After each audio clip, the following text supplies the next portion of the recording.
everybody, welcome back to Crumbs and Doilies, and I've got another quick, easy and delicious recipe for you today. We're going to make some cookies and cream fudge, but it's quick fudge. It's really easy because making fudge is a little bit tricky, so this is going to be doable by all of you, and it's so yummy. We've got a cookies and cream layer at the top, and then we've got a delicious chocolate layer at the bottom. It's so easy and I just love it. I'm trying really hard not to eat it, so let's get on with making it. Okay, so first things first, as usual, we need to get our tin ready. I have this 7 by 7 inch tin here, but you don't need a tin. Again, you can make this in a ceramic dish or in a bowl or whatever you want. And I'm gonna put two quantities in the description box below. So this size and a half size as well, in case you don't wanna make this much fudge. But hopefully you do want to make this such fudge because it's delicious. So we're going to do all of this over a bain-marie, and what a bain-marie is, in case you don't know, is a saucepan with about an inch of water in it like this, and basically we cook everything in a bowl on top of it. The most important thing is that your bowl doesn't touch the water because it's the steam that's going to cook all of this. Okay, so what do we need? We are going to need some condensed milk. So I've got a whole can of it here. Cans are always kind of pretty standard size. This is 397 grams, very specific. And what I've done is I've split that in half, like so. And first of all, we're gonna make the cookies and cream layer. So I've got 280 grams of white chocolate. That's gonna go into my metal bowl, along with half of our condensed milk. So that's gonna go over the chocolate. I absolutely adore this stuff. It's so sweet and sticky, and this is what's going to give our fudge this kind of fudgy kind of taste, because this isn't real fudge, this is quick, easy cheats fudge. So all we need to put in here now is some vanilla. So I'm going to put in about half a teaspoon of lovely vanilla extract.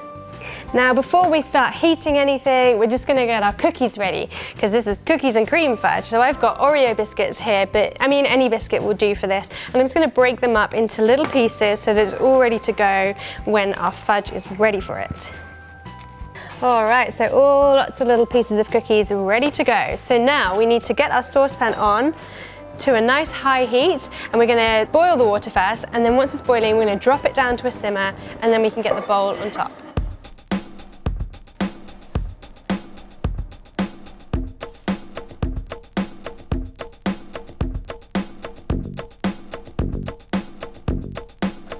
So you want to make sure you're stirring this all the time, and when it's all nice and smooth and looking gloopy and, I don't know, looks very satisfying, we're going to take it off the heat. I've got it on a tea towel just in case the bottom's a little bit wet, and I'm going to pour in my Oreo cookies. And now we're just going to stir those through quite quickly because this is going to start setting straight away. So just give them a really good mix, and it already looks really fun and delicious. Now grab your tin. We're going to dump the whole lot in there. And now I'm going to use this little cranked palette knife here, but you can use the back of a spoon or anything really just to push it around. And we just want to make it nice and level, spreading it quite quickly because, like I said, it is setting. So when you're happy and it's nice and smooth, we need to let this set. It's going to take about 2 hours in total, but we can leave it for about an hour and then we can start with the chocolate one. But, haha, as if by magic, I've already got one, and it's nice and chilled, so it's nice and hard. But I do need to wash up my bowl actually, so let me go and do that, and then we'll come back and make the chocolate layer.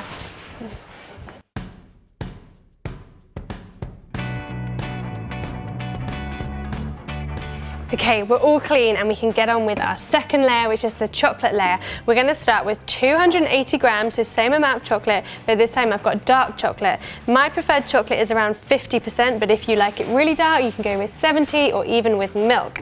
So 280 going in there. And I'm also going to add in this time some butter. Just kind of makes it a little bit softer, because I found when I didn't add the butter, it's a little bit too hard, doesn't quite match the cookies and cream layer. So I've got 50 grams of butter in here, so that's going in, and we're going to add some more vanilla, so another half teaspoon of our lovely vanilla extract, and I'm going to put in this one a pinch of salt. So in there. I just really love the salt in the chocolate, and it kind of complements the sweetness of the cookies and cream layer as well. So this time we're not going to add our condensed milk yet. And again, I found when I made this with the condensed milk in at the first time I made it, the oils kind of split and separated, and it just wasn't as smooth. So I tried it this way, adding it afterwards, and it was perfect. So we're going to go back on, and we're going to do the same thing, melting this down.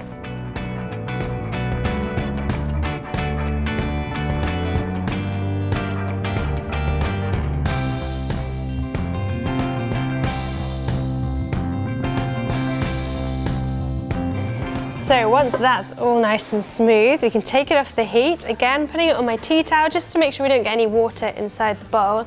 And I'm going to add in the rest of our condensed milk and give it a good stir.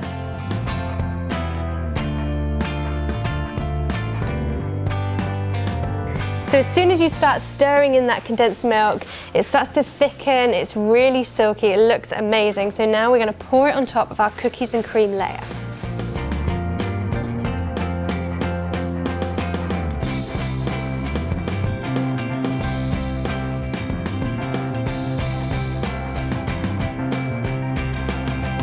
Just looks so satisfying spreading this out.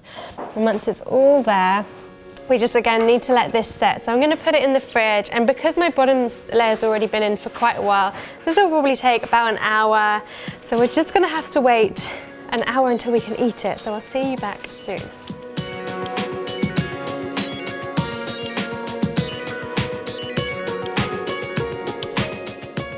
Look at this, it looks so delicious and very satisfying, but it's going to look even better when we've chopped it up. So here we go.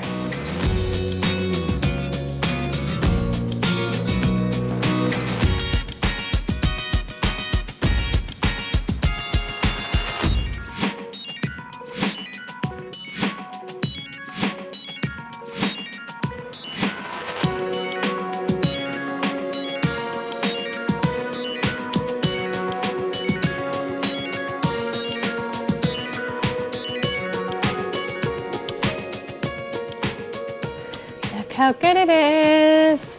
That looks so satisfying and pleasing.